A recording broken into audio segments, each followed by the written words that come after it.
Hi everyone, Jamie Madison here. Welcome back to my channel. So today's card is going to be a super easy fall card, and all you're going to need is some paper, a stamp, and maybe an embellishment of your choice. So today's cardstock is going to be from the Cardstock Warehouse. I'm going to be using True White, Cherry, Orange Fizz, Olive, and Parcel Wrap Craft. Now the cherry is actually a wood veneer, so it's a wood texture. It looks just like and feels just like wood. It's amazing. So I went ahead and cut all of these pieces to 4¼ by 5½, and I'm just going to rip each piece and then cut it down so I can save the extra for another card if I want. After I have my pieces, I'm going to go in with some distressed ink. I went ahead and put them down below, and I just paired it with the color that would match or complement the cardstock. And I'm just going to speed this up real quick because I'm sure you know how to ink blend. It's super simple. Like I said, this card's very easy. You don't need much. You don't even have to do this. I did this card 2 different times, and so one I used the ink blending and the other one I didn't, so you can see the difference in the look.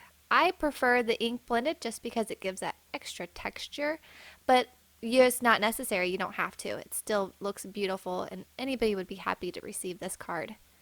So after we have the 4 pieces ink blended, I'm going to go back in with my antique linen. And I'm just going to go ahead and put a little bit of distress on this bottom piece. This is going to be our background. And I just wanted to kind of fit in with the rest of the pieces. Now we're going to go ahead and assemble. I'm just going to use a tape runner. You can use glue or double-sided tape, whatever you have on hand. But it was just easier for me to use my tape runner. This card goes together very quickly and it's very simple. I just absolutely love this for a nice fall card.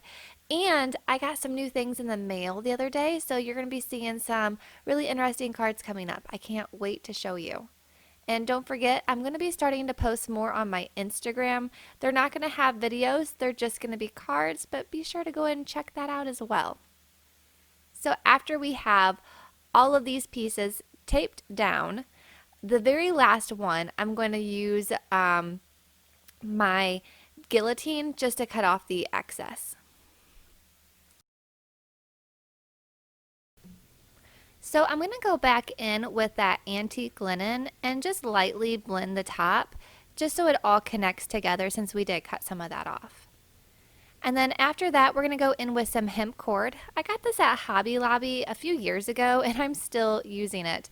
But the only color I had a lot left was this really light one, and I really want it to be a little darker. So I went in with my vintage photo and just dabbed that really good with my dauber and then just started pulling that through. This kind of gave the hemp cord a little bit more of a distressed look, and it really tied in nicely with this card.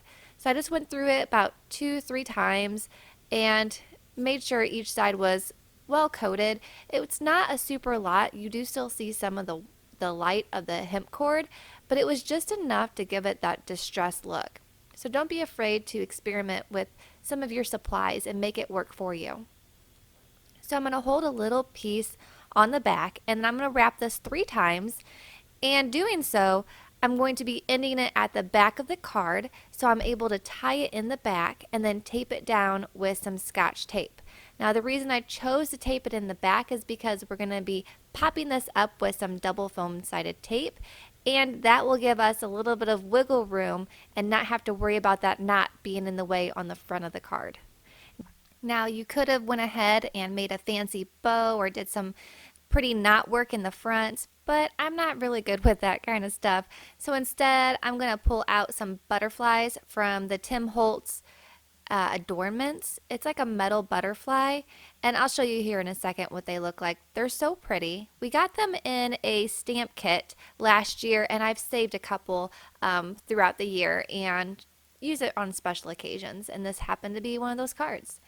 I'm just going to go ahead and put some Scotch tape down, and then we're going to pop this into my MISTI. We're using the Simon Says stamp leafy frames, and we're just going to use a little hello over here in the right hand corner, and I'm going to use some of that antique linen. No, vintage photo. I'm sorry. I used the vintage photo for this hello because I want it to be a little more brown to kind of go with all the warm tones of this card.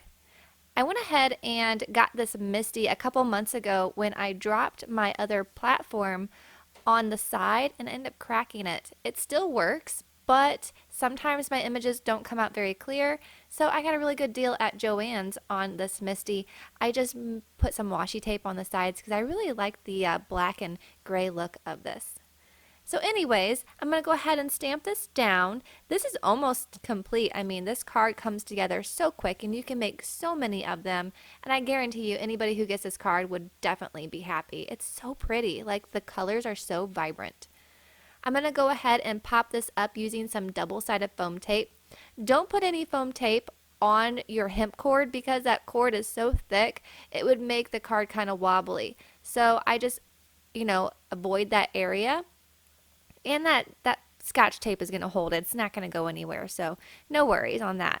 So after I have my foam tape put down, I'm going to remove the two in the center. And as you guys know, I make this little trick where I just kind of peel back the sides. So when I'm lining it up, I have a little bit of extra wiggle room. And it goes the same with foam tape. It's super simple. So I'm just going to line it up. When I have it where I like it, I just pull off those release tabs. And she's beautiful. I love it. Alright, so after we have that, we are going to get some double-sided foam tape back out. We're going to put two strips together to make it a little bit thicker of a stack. And we're going to place that on the back of our Tim Holtz Adornment butterflies. These butterflies are just so pretty. I need to order another pack of them because I hate using them because they're so pretty. I've actually stolen them off of another card because I'm like, I want that instead of on this card, and I will put something in its place on this other card. So yes, they're so pretty, and I just love the quality of these butterflies. So after I have that popped up on my card, I'm going to go ahead and add my Nuvo Drops. And my Nuvo Drops, I believe, is called Espresso. It's a dark brown.